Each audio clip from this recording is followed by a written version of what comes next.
What's up, everybody? My plan today is to show you a video I took a few weeks ago. I was shooting in a location called Sunwatpa Falls. And the thing about this shoot is that I took the video and then I was like, no, I don't think I'm going to post this one to the YouTube channel, but I feel like I should. I feel like it was a learning experience in the video front for me, and I also think it could be a learning experience for young photographers out there. I think something to remember is that no matter what, no matter where we go, no matter the location, no matter how amazing of a place, there's still a potential for a bad photograph. And that kind of sounds like snobby, or like, when I say that, it kind of sounds like I'm ungrateful for these locations that I get to go and shoot, but I think the most important thing that we should remember is that light rules all with photography. You have to get good light in order to take compelling photographs.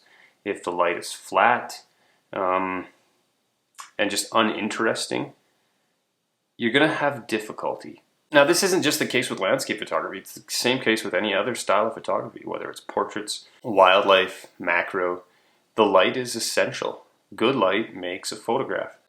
And in the case of Sunwatpa Falls, on this day, the light was pretty brutal. Completely overcast, storming snow, but again, an epic location. Actually, you know what? The light in here right now, and my printer, which is making noises for some strange reason, is bad. The noise from my printer shouldn't be on. I haven't got my own light set up. This is what I'm talking about. I gotta get better at this. Give me a minute, I'm gonna fix this. Got the blue. Should we go with blue? Green like makes my face look green. Kinda digging the blue. I'll stick to the blue. Okay, I think that seems a little better. Actually, you know what? I'm actually kinda cold. Okay. I think I'm good now. Just adjust this. Make it look symmetrical. It's all about the framing. Okay, so now that I am back, this still looks funky. What? It's funny how I notice things when I'm making videos now that I never would have noticed about myself before. Okay, so let's talk about why the video was bad. So the first reason the video was bad was because the audio sucked. I shot at a waterfall. They drowned me out the entire time. Second of all, my autofocus on my camera was hunting the entire time, making it kind of distracting to watch. Honestly, it was one of the biggest reasons why I'm like, nope, not even going to post this video. This is dumb. I blew it. So those are two things that I can improve on now, and I'm going to work on to improve. I know there's going to be a learning curve with vlogging and video in general. I don't take video. I rarely have. And when I do, it's more just me goofing around with my friends. But I think I'm at the point with my photography that I am getting a little bit bored. And so, doing something like videography will spark a passion again, and that's exciting. So the lesson to be learned is for any creator out there, whether you're a photographer, whether you're a videographer, you're gonna post something and then years down the road, you're gonna look at it, you're gonna think, holy crap, that was garbage. But the good thing is, in that span of time that you started until now, you've gotten exponentially better. It's good to be able to see your progress and see how far you've come. So I think for me, that's what I'm going to take away from this. So 50 videos down the road, I'm going to be able to be like, yeah, that was pretty crappy, and this is what I know now.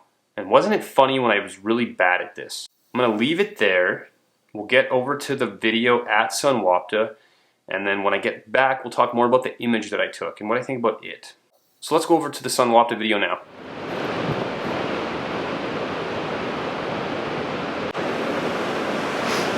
So I'm out shooting Sunwapta Falls this morning.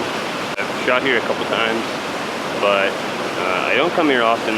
It's a shot that you see a lot, so I've tried in the past to get like a unique perspective of the falls. I've shot down, but I've never shot this like classic look. But I thought, it's a really cloudy morning. There's nowhere else that I can really even see the mountains. My plans were to go about an hour and a half further up the road. But I thought of this place, so I'm here. I've tried a couple different types of shots. The light's pretty flat. I don't know if I'm super excited about what the outcome is going to be. But I guess one thing you always have to remember is that just being here is enough. I think it's really easy to get wrapped up in trying to get a perfect shot. If this was my first time here, I'd be blown away by the beauty. So I'm going to try to take it as it comes. Maybe try to post a couple more images, maybe try to throw the polarizer on and see what happens. And we'll go from there, and we'll see if we get anything out of it. So here's hoping. Okay, so I tried a few things.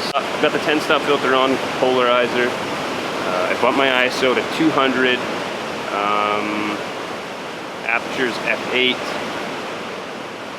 Because I wanted to get the water running a little bit.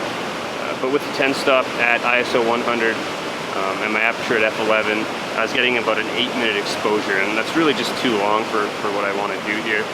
So I bumped my ISO, brought my aperture down a little bit, letting in a little bit more light. It's brought it down to a 2-minute exposure. So I don't know, with the 10-stop, with the mirrorless Fuji system, I find that it's kind of, you got to play with it to begin with. So we'll try and see what 2 minutes gets us, and we'll make it longer if we need to, or we'll shorten it up.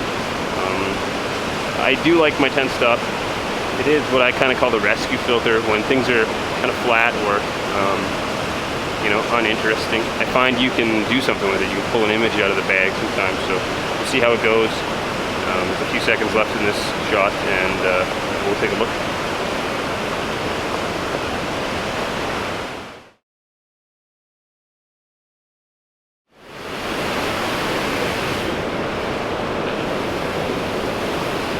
So I think I'm done here. There's not really much else to get. The light's going to be the light, I think, all day. So I think the benefit to that is I can kind of go around and shoot maybe some more detailed shots, maybe the mountains and peek through the clouds, and I'll be able to get some of that. But until it stops snowing, until it kind of clears off, this is kind of going to be the light you're going to deal with. So I don't anticipate any changes. I think I've got what I came for. So I'm going to pack up. And maybe try to get some B-roll, because I haven't got any of that, and if I'm going to do this vlogging thing, I should probably figure that out.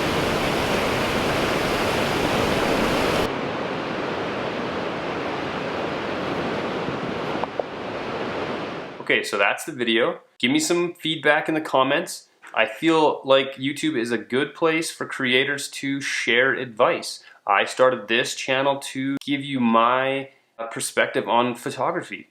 So any of you that are YouTubers, who are vloggers, who are videographers, and have some tips on what I can do to improve my channel, feel free to give me some feedback in the comments. Anyway, let's forget about the video. Let's move on to the image. I'm gonna put the image up here like I have in the past. We can talk about what I did, what the settings were, and also why I'm just not super excited about this shot, why I think it fell short.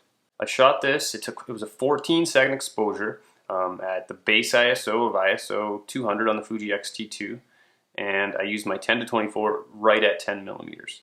F11, did I mention? And it was F11, I shot it at F11. Now, here's some of the reasons why I'm not a huge fan of this image. Okay, first of all, the light is really flat. It's storming as I'm shooting this image. There's no contrast in the light whatsoever. The foreground doesn't have a clear separation from the middle ground and the background.